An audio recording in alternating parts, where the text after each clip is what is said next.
بسم اللہ الرحمن الرحیم۔ میرے محترم ناظرین اور سامعین، ایک اور بڑا زبردست اور اہم سوال ہے جو اسلامی عقائد سے متعلق ہے، جس کا عنوان ہے کہ سنی اور بریلوی میں بڑا فرق کیا ہے۔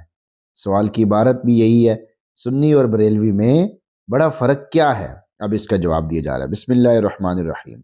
ما انا علیہ و اصحابی کے مطابق، یہ نبی علیہ السلام کا فرمان ہے کہ سیدھا راستہ کون سا ہے؟ جس پر میں ہوں اور میرے صحابہ ہیں۔ اس حدیث کے مطابق قرآن و حدیث کے نصوص کے معنی متعین کرنے اور اجماع امت کو حجت شرعیہ ماننے والے اہل سنت والجماعت کہلاتے ہیں۔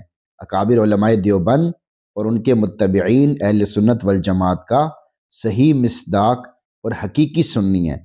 بریلوی لوگ بعض اعتقادی اور عملی امور میں اپنے سرخیل یعنی بڑے مولانا احمد رضا خان بریلوی اور ان کے نقش قدم پر چلنے والے علماء کی خود ساختہ تشریحات کو عقیدتاً اور عملاً اختیار کرتے ہیں۔ خود ساختہ یعنی خود بنائی ہوئی، اپنی طرف سے تشریحات بنائی ہوئی، ان کو اختیار کرتے ہیں۔ عقیدے بھی ان سے بنا رہے ہیں، عمل بھی اسی پہ کر رہے ہیں، اس لیے انہیں بریلوی کہا جاتا ہے۔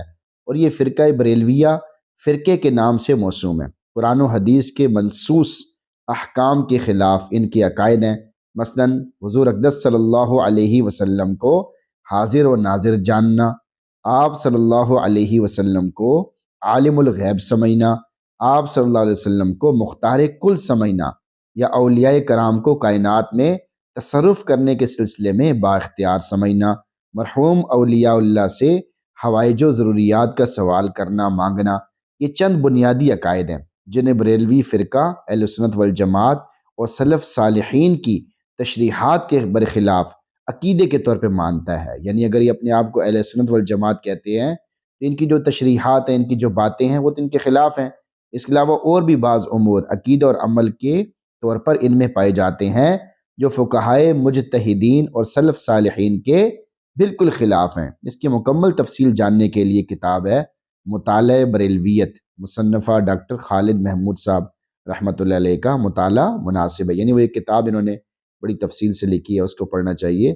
اس میں ان کی ساری جو ہے باتیں تفصیل سے درج ہیں، تفصیل سے بتائی گئی ہیں کہ کس جگہ پر ان سے غلطی ہوئی ہے اور کس جگہ سے یہ راستے سے ہٹ گئے ہیں۔ تو بہرحال اللہ تعالیٰ ان کو ہدایت عطا فرمائے کہ یہ گمراہ ہیں اور راستے سے ہٹے ہوئے ہیں۔ البتہ ان کو کافر اور مشرک کہنے سے بچنا چاہیے، کیونکہ یہ راستے سے ہٹے ہوئے ہیں، آپ علیہ السلام کی محبت میں بہت زیادہ آگے بڑھے ہوئے ہیں۔ بس دعا کرنی چاہیے اللہ تعالیٰ ان کو بھی ہدایت عطا فرمائے، ان کو بھی توفیق عطا فرمائے، سیدھے راستے کی رہنمائی عطا فرمائے۔ کیونکہ ان کی مساجد میں ماشاءاللہ تبلیغی جماعت والے بھی جاتے ہیں، ان کو سمجھاتے ہیں، بتاتے ہیں، اور کتنے ایسے ہیں کہ جو پہلے جو ہے کیا تھے اور اب ماشاءاللہ ان کی عقائد بھی صحیح ہو گئے، عقیدے بھی درست ہو گئے، اور ماشاءاللہ اعمال بھی درست کرنے لگ گئے، ساری بدعات انہوں نے چھوڑ دیں تبلیغی جماعت کی برکت سے ماشاءاللہ۔